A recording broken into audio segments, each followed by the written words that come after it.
Welcome to everybody who is trickling into the room. We're going to give it about 30 more seconds and then we will get rolling. I know this is a different start time for most of you, so I suspect you are gathering your lunch, and feel free to settle in, eat your lunch, and join us talk about data disaggregation.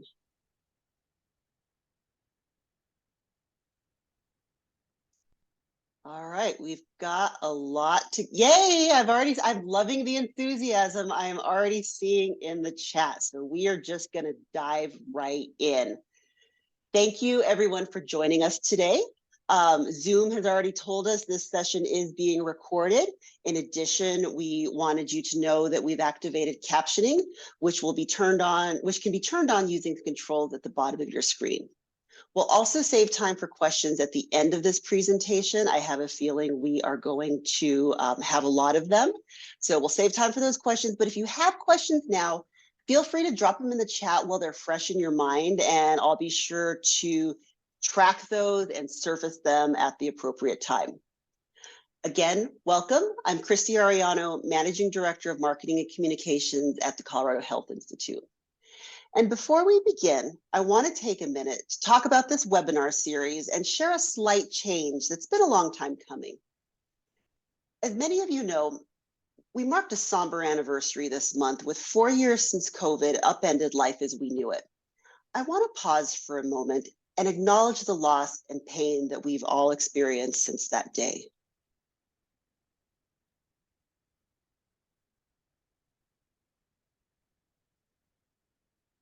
COVID also prompted changes in how we do things, and this webinar series was one of those changes.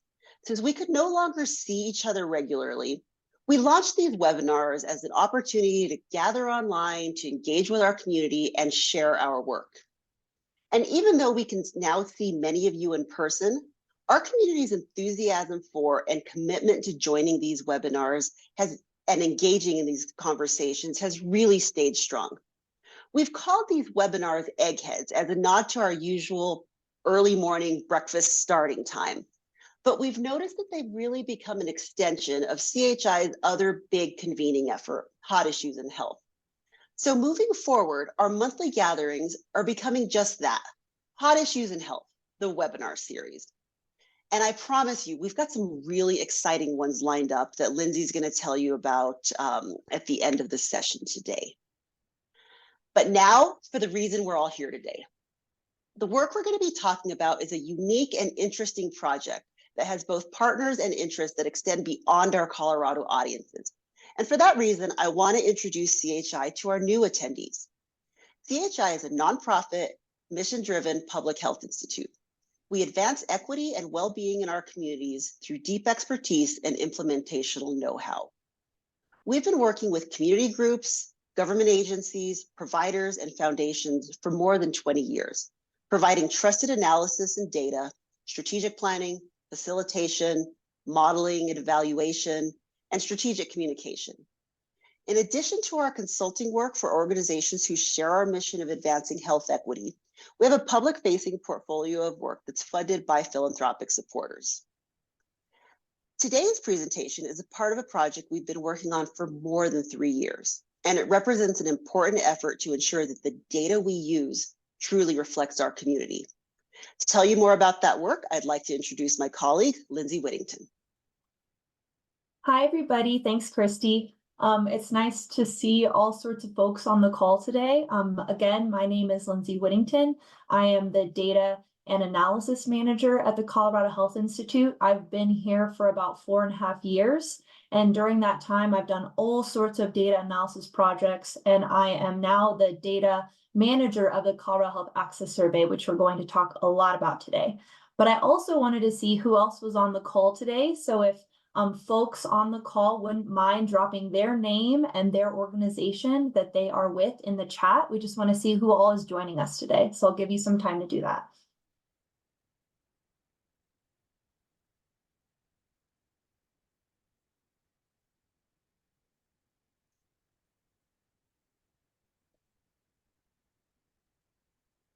Welcome, Lucia. Welcome, Sue. Casey. Welcome, Jeff.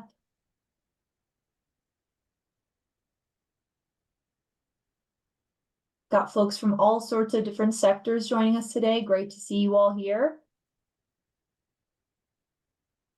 And people from all over the state and also the country today, which is super cool to see.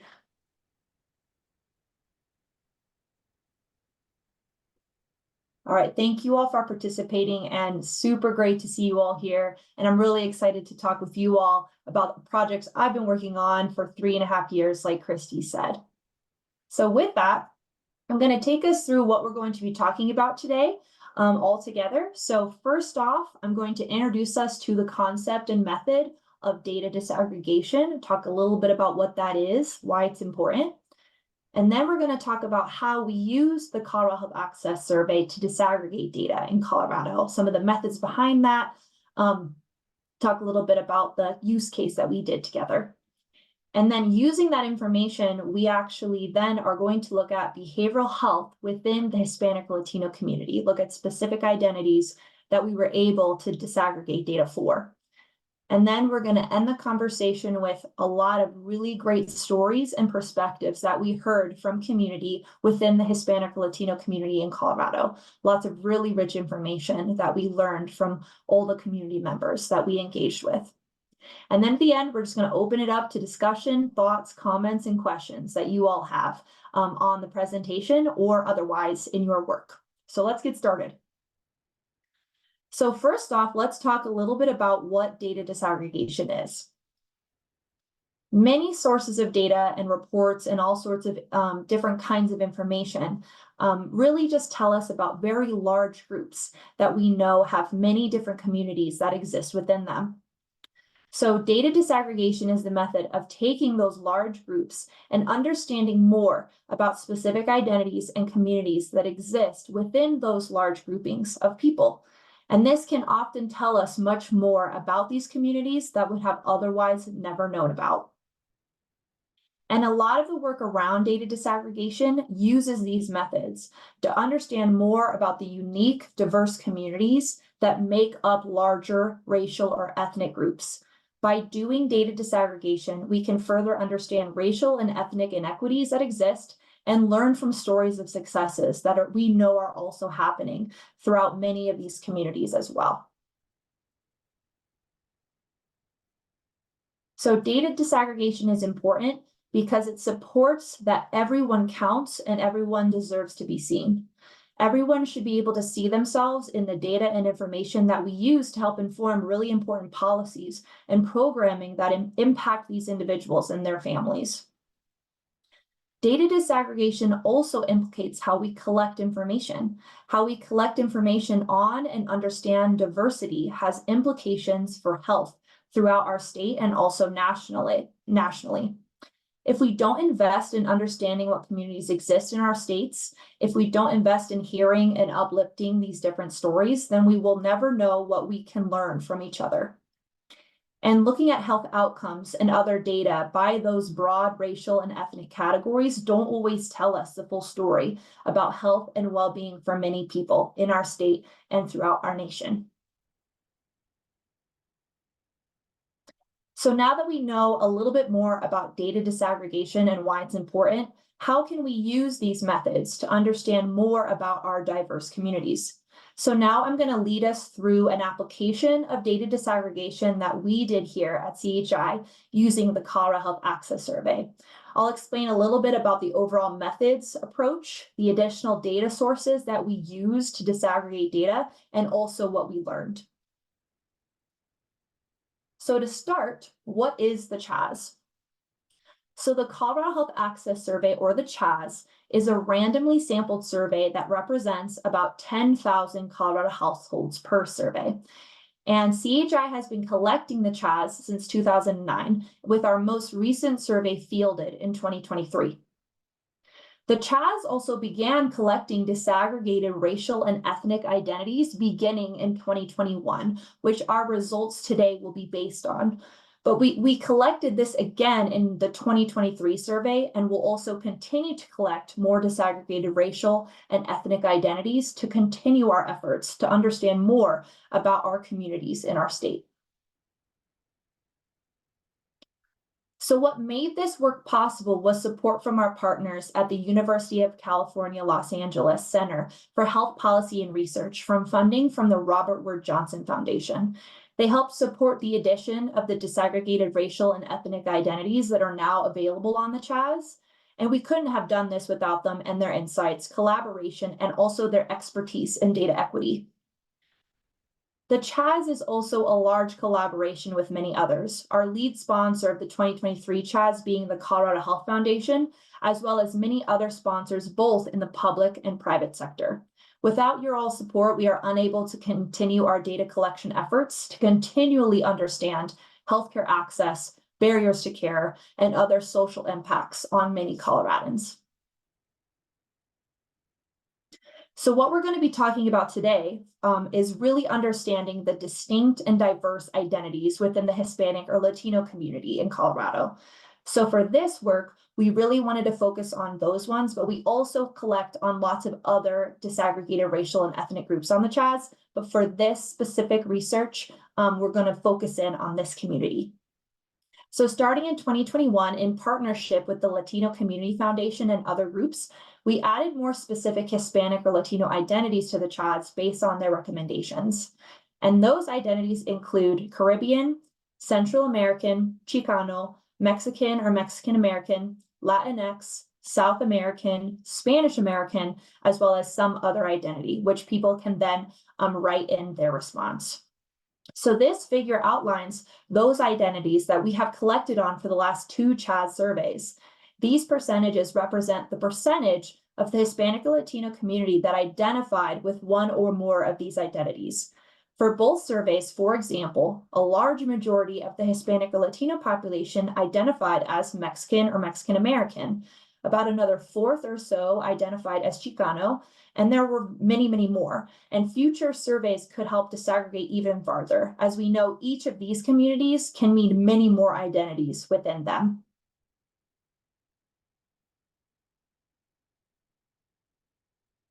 So CHI wanted to find a way to use the CHAZ to disaggregate data across other data sources. To do this, we researched many different methods that could make this possible. Because of how the CHAZ data is collected, CHI chose a logistic regression method to build models that predicted the likelihood that someone identified as a specific identity within the Hispanic or Latino community in Colorado. These models then allowed us to disaggregate data in different data sets with similar data metrics available. The models that provided the best results in our analysis with their ability to predict different identities included Caribbean or Central American, South American, and Spanish American. Future efforts and more data will allow us for better results in these regression models, which could lead to more identities being analyzed in the future. So we wanted to then apply these regression models to other data sources to disaggregate them to understand more about outcomes in Colorado for the Hispanic Latino community. There are 2 data sets that we have a lot of information on healthcare use and diagnoses that we chose to use to disaggregate data using these models. So these data sets include the Colorado All-Payer Claims Database and the Colorado Health Observation Regional Database Service, also known as CORDS. So the All-Payer Claims Database is a comprehensive claims data set that involves most insured people in Colorado and includes more than 40 commercial payers, Medicaid, and Medicare. So the All-Payer Claims Database is a state-legislated, secure healthcare claims database. Individuals that lack healthcare coverage are not represented in the all-payer claims database, which is a really important caveat to keep in mind for this data source and its results. But it also provides lots of really rich information on the use of care, diagnosis, information on prescription use, oral health care, and so much more.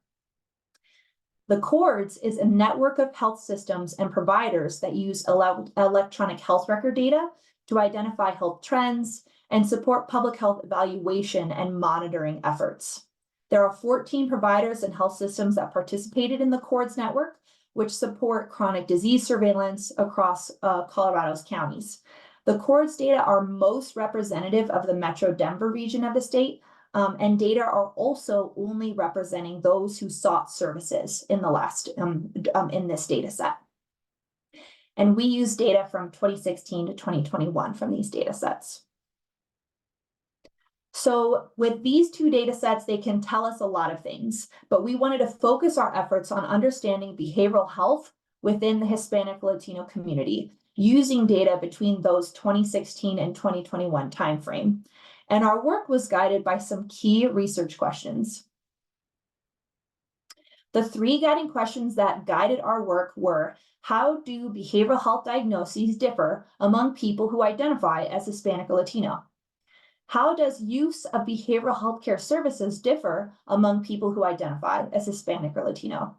And lastly, are there differences in the mode in which care is delivered among the Hispanic or Latino identities, specifically looking at telehealth versus in-person visits? So based on our first guiding question, we wanted to understand behavioral health diagnosis of Hispanic or Latino patients who accessed care between 2016 and 2021 and see how those rates compared to the state. And the behavioral health diagnoses that we looked at included depression, anxiety, bipolar disorder, and substance use disorder. We had clear definitions for these thanks to our partners from the Courts Network. So now we're going to dive into some data that we found from our research analysis. So first, we're looking at depression diagnosis based on the all-payer claims database. So this figure outlines the percentage of those Hispanic or Latino, percentage of those who had a depression diagnosis between 2016 and 2021 by Hispanic or Latino identity. So across Colorado, we saw about 12.7% of all individuals included in the all-payer claims database had a depression diagnosis during that time frame. Comparatively, we saw about 13.2% of Hispanic or Latino patients with that same diagnosis. But when we look within the Hispanic or Latino community, we see a little bit of differences. The Caribbean or Central American individuals had a little bit higher rate of depression diagnosis, whereas the Spanish American and South American were a little bit more comparable to the Hispanic or Latino population. But by doing this, we can see how the depression diagnosis differs among those individuals within the larger Hispanic or Latino community. So second, we looked at anxiety, and we found that about 1 in 7 Hispanic or Latino patients was diagnosed with anxiety during this time period. So the Hispanic or Latino, this again, table shows the percentage with an anxiety diagnosis between 2016 and 2021. So Colorado, we saw about 13% of the patients in the database having a anxiety diagnosis, compared to about 14.3% for Hispanic or Latino patients. But again, within this population, we see some big differences. For example, the Spanish American population, a little bit more comparable, less than the Colorado average. But then we see the Caribbean or Central American population with a higher rate of anxiety diagnosis, something we wouldn't have seen unless we disaggregated data. So third, we're looking at the percentage with a bipolar disorder by Hispanic Latino identity. And we see again some variability between the sub-identities within the Hispanic or Latino community. But when we see these aggregated, it looks like Colorado and the Hispanic or Latino community have comparable rates of bipolar disorder. But we see that the Caribbean or Central American population have a slightly higher rate compared to the Hispanic or Latino average. So again, some really rich information here about a diagnosis that we might not have seen if we hadn't disaggregated. Lastly, for our diagnosis, we're going to look at substance use disorder. So this table outlines the percentage with a substance use disorder by Hispanic or Latino identity. And again, kind of like bipolar disorder, we see some variability here. Overall, about 1.1% in Colorado had a substance use disorder diagnosis between 2016 and 2021, whereas about 1.5% of Hispanic or Latino patients had a similar diagnosis. Again, within this population, Caribbean or Central American, we see a little bit higher rate of a substance use disorder diagnosis compared to South American Coloradans or patients with a little bit less, with less than 1%.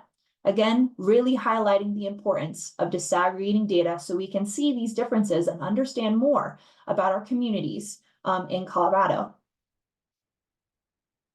So really, what does this all mean? So what we found and what our key finding for this section is the Hispanic and Latino community patients had similar rates or slightly higher rates of behavioral health diagnosis compared to the state average, but we do see some distinct differences that emerge across specific groups.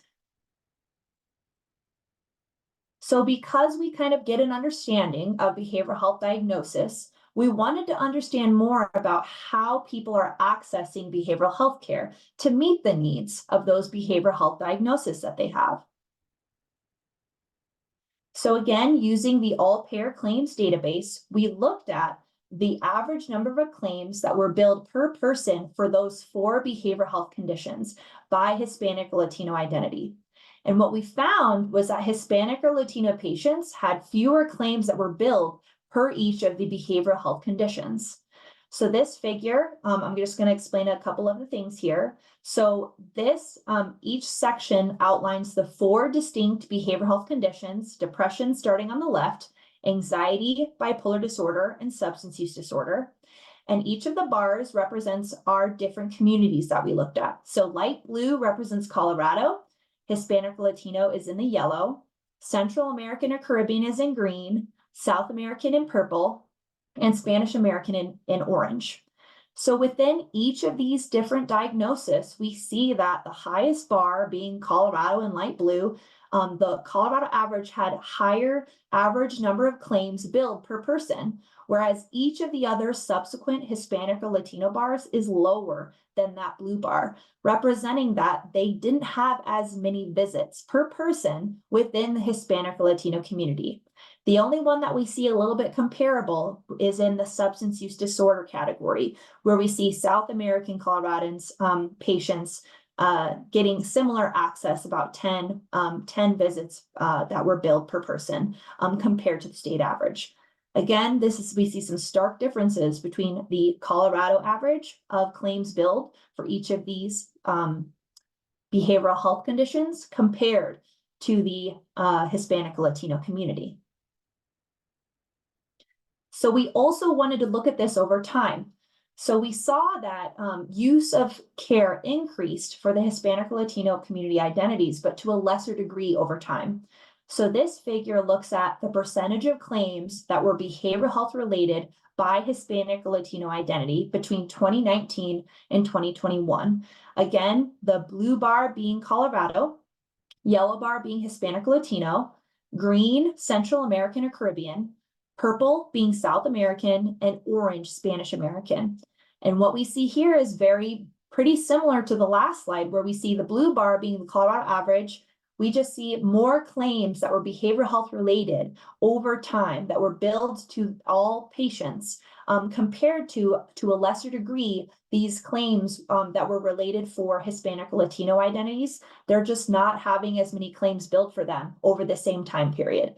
Again, just highlighting the difference in access to care and utilization of care during that same time period. So again, what does this mean? What's the important takeaway here?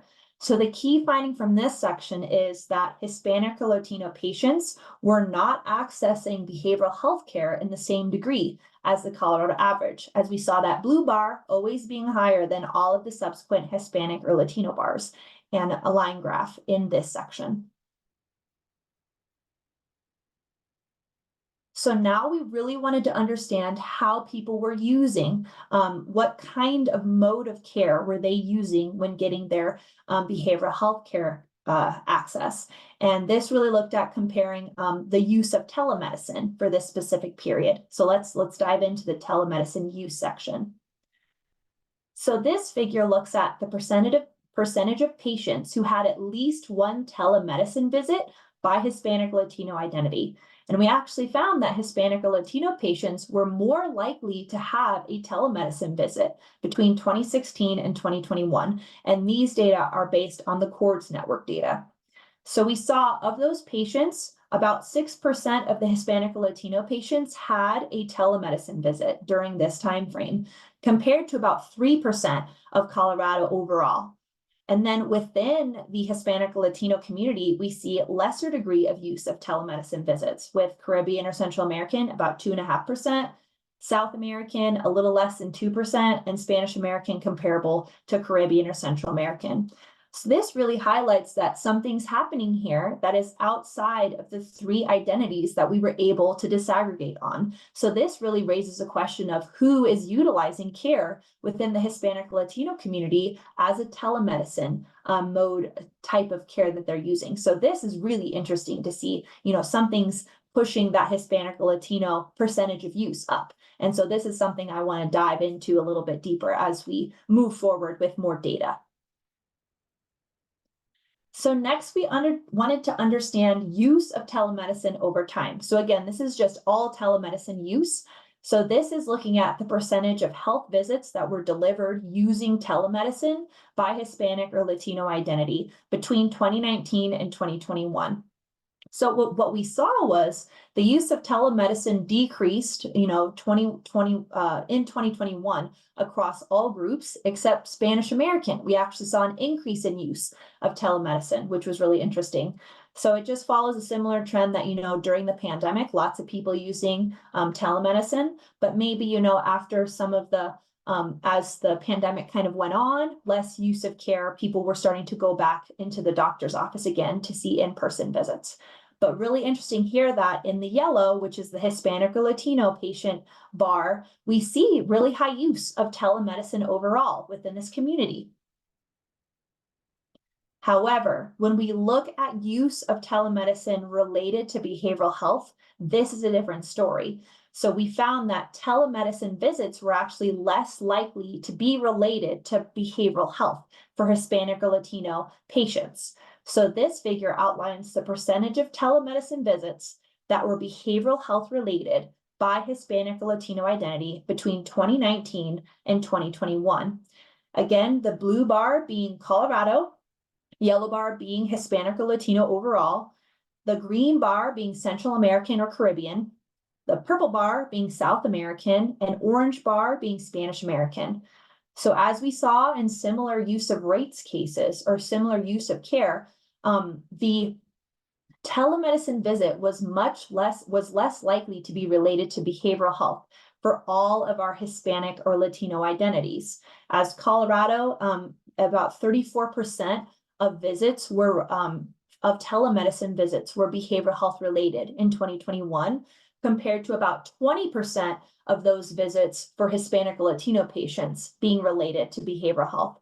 And then for our identities within the Hispanic or Latino community, all being less than the Hispanic or Latino average. So again, really interesting that we see the Hispanic or Latino community accessing telemedicine overall at high degree, but it's less likely to be related to behavioral health, which really highlights our key findings. Again, just to reiterate, the Hispanic or Latino Coloradans were more likely to use telemedicine than the state average, but these visits were less likely to be related to behavioral health care.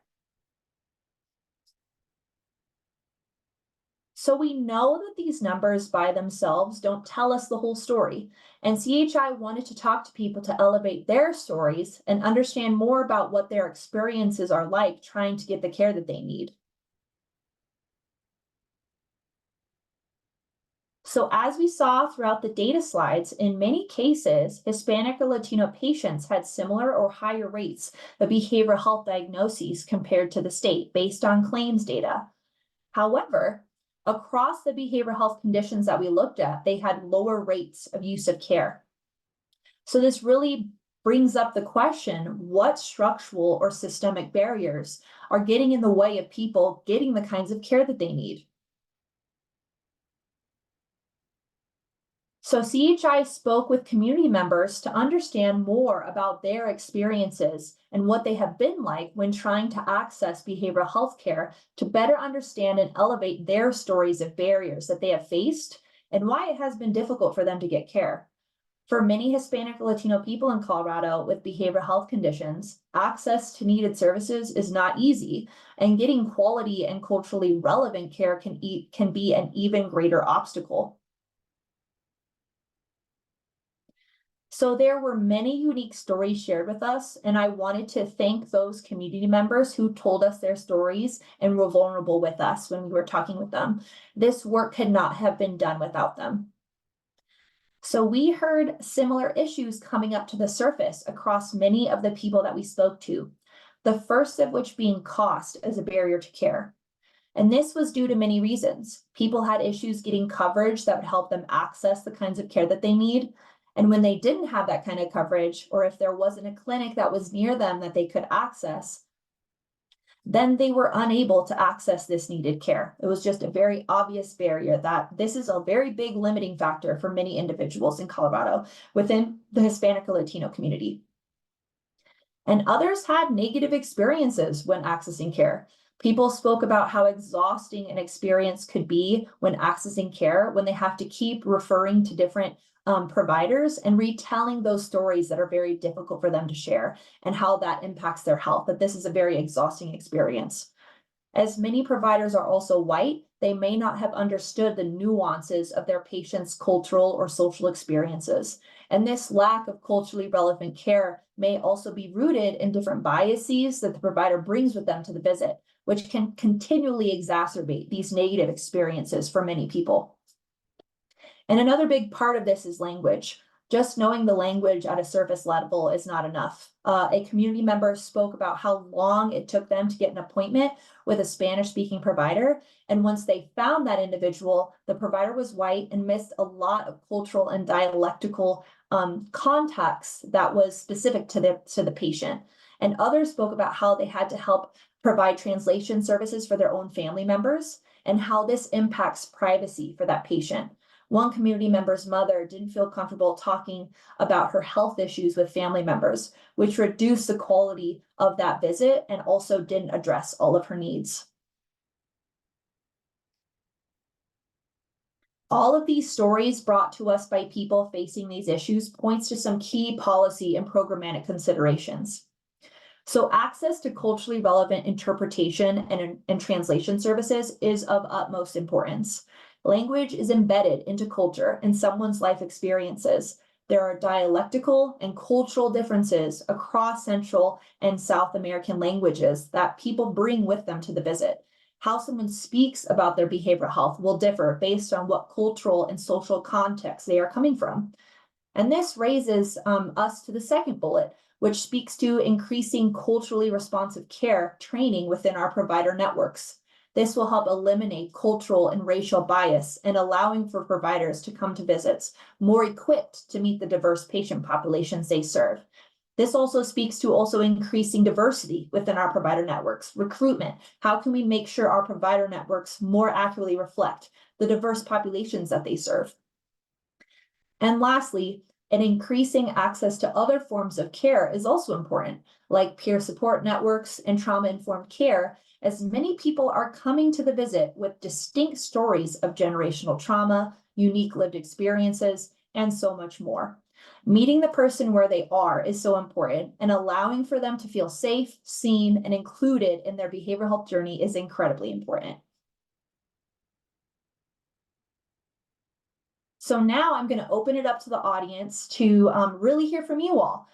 How is this kind of showing up in your work? What are thoughts or questions that are coming up for you when we're kind of talking about disaggregating data, what data is available, or what kind of the stories we're hearing from community members accessing care? So I'll just open it up to everybody to see if we have any questions.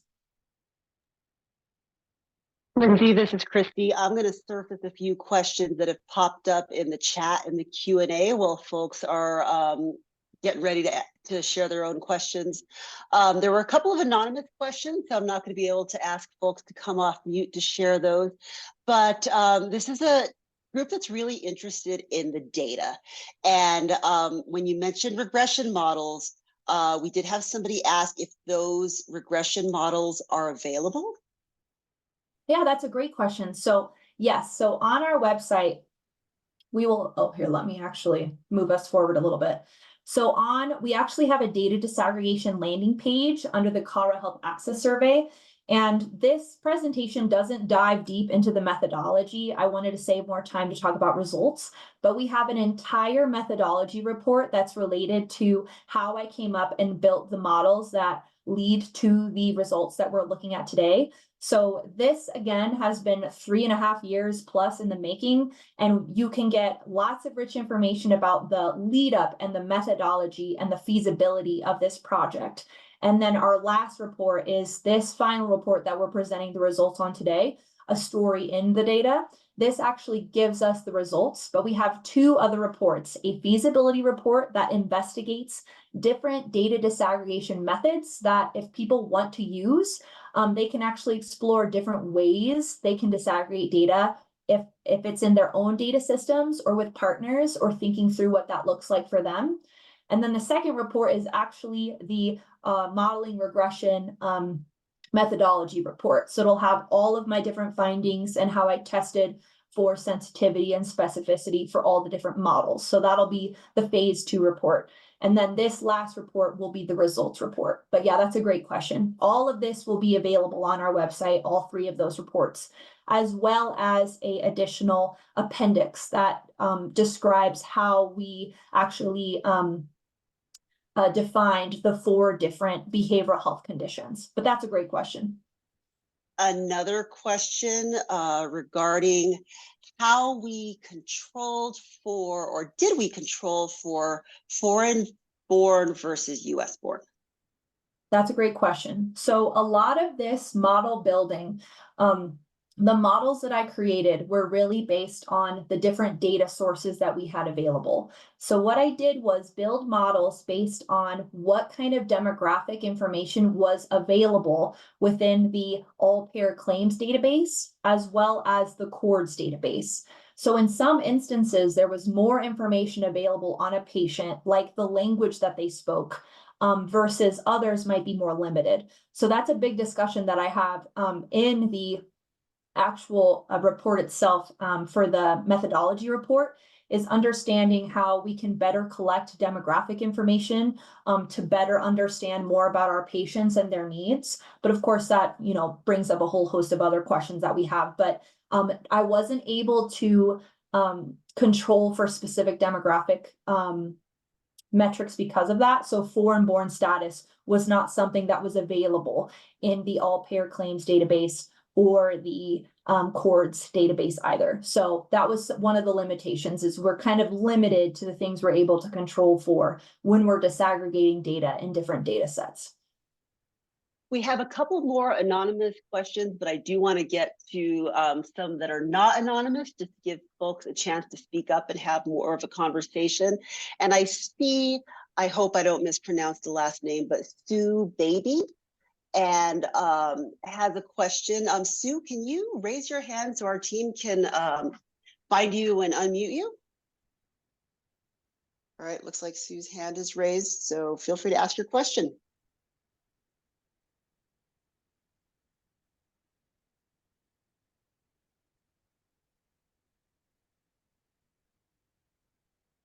Do we have Sue? I'm not sure our team can find Sue to unmute her, so I will just ask the question. Do you have plans for next steps related to this work? Sue, thank you for that question. So Sue is actually one of our partners at UCLA who worked with us throughout this entire process. And she was a great resource during this work. And our other partners, Nina Ponce, as well as AJ Scheitler, were also involved. So one of my big future projections for this work is a lot of these models were based on just a single year of CHAS data when I built these models.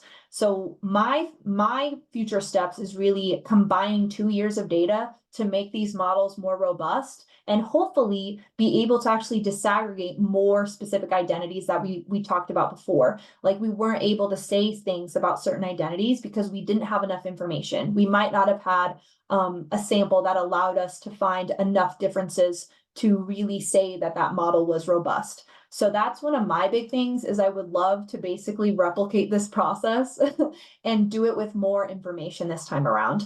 And then also think through what are other data sets that we can actually use to either disaggregate or make our information more robust. So in the last couple of American community surveys for the Census Bureau, they've actually started to release the more specific racial and ethnic identities that people report when they fill out the survey. So there's much greater disaggregated granularity for the identities that are available on the Census Bureau, and how I can kind of integrate that into this approach. I would love to investigate that too.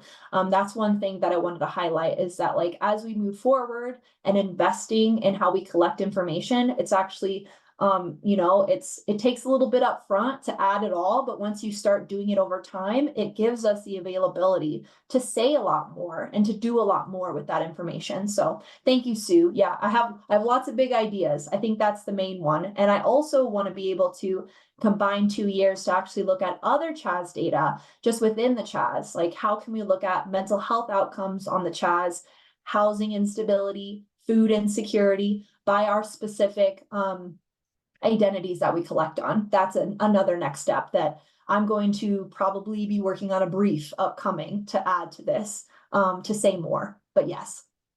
All right, thank you. It sounds like the Zoom gremlins are being a little bit difficult today, and for some reason, it is not letting us unmute our attendees. So you're Sorry, just going to everybody. have to listen to me.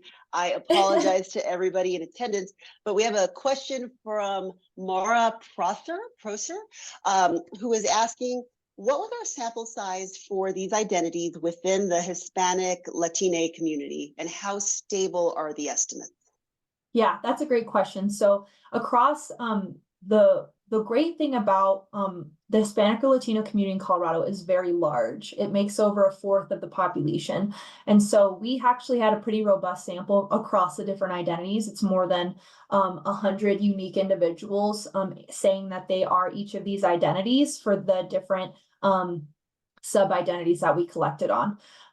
So I think that and that's just a single year. So if we were able to combine 2 years, I know that this will look different and this will probably be better. So I think that would be something I want to improve on in this analysis, is just to make sure that this is the best that it can be, and continually efforts to make it better. But yeah, thanks, Maura. I really appreciate that question. Share a little bit, Lindsay, with how we define, or how the survey defines, Spanish American. So yeah, that's one thing about when we think about public surveillance, it's really up to the individual. But within the survey instrument itself, it specifically says from Spain, like Spain origin, as the Spanish American identity. But I think that's something that when we think about how people kind of relate to these different identities, I think I would also like to explore more about kind of who's answering more than one, you know, what's kind of the cross of who, if you're, you know, Mexican American as an identity, what other ones are you more likely to relate to? Or if you're Central American, which other ones are you more likely to relate to? And I think that's another step that I would like to look at as well, to see what are the implications of that as well. All right. Another question we have coming up here. Do we know the residency in different regions of the state? Are there more Hispanic or Latinos in areas with a scarcity of providers, which might impact access and utilization?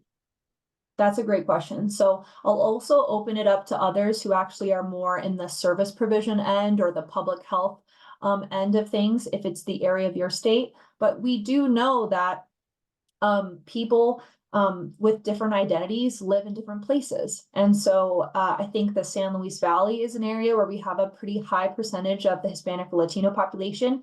Adams County, where I grew up, there's a very high percentage of Hispanic or Latino families that also live there as well. So it does look different across the state. It's based on what community you live in, it's going to look different. But yes, there are population densities within the Hispanic or Latino community where people are living in the state.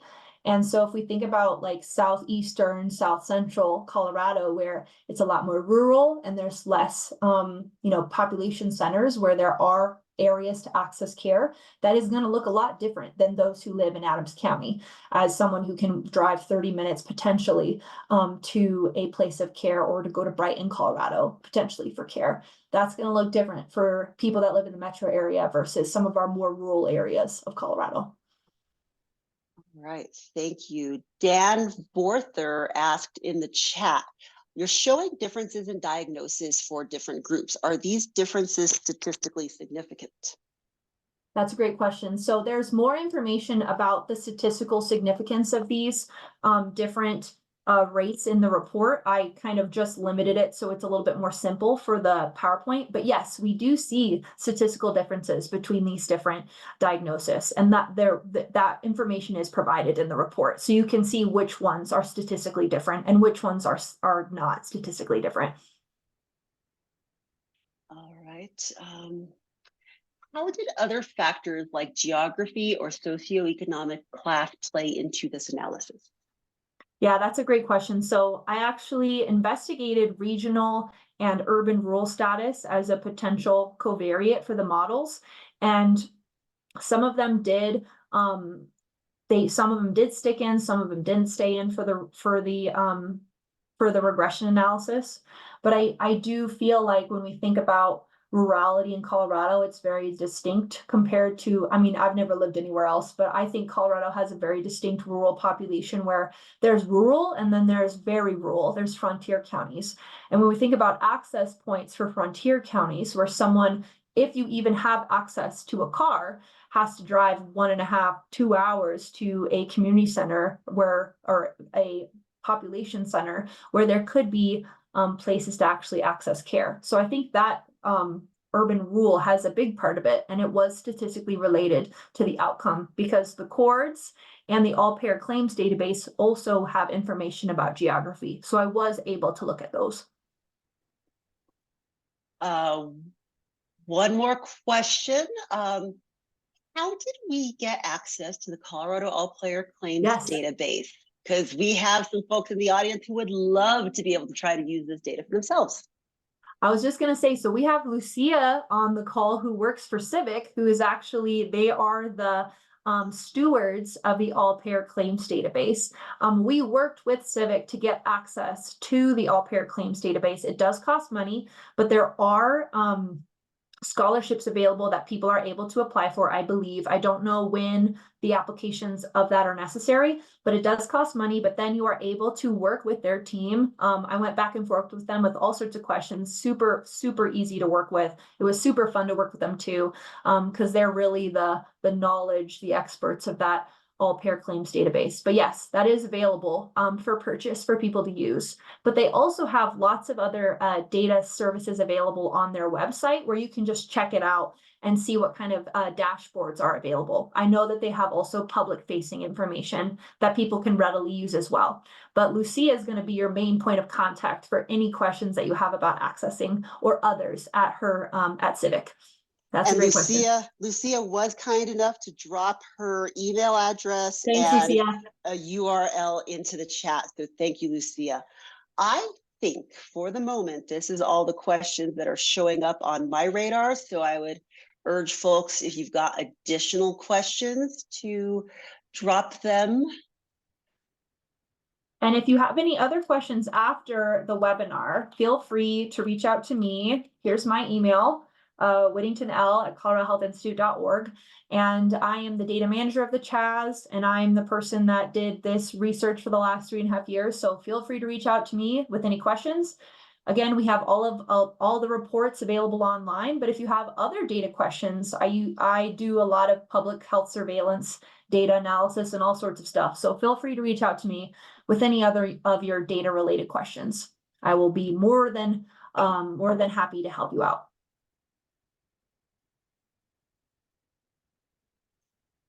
All right, I'm not seeing any additional questions coming through, but I'm just interested, if you don't mind, before we hop on to the next slide, Lindsay, talking a little bit more about the community engagement, community listening process, and sort of how and why we engaged in that process and what it looked like.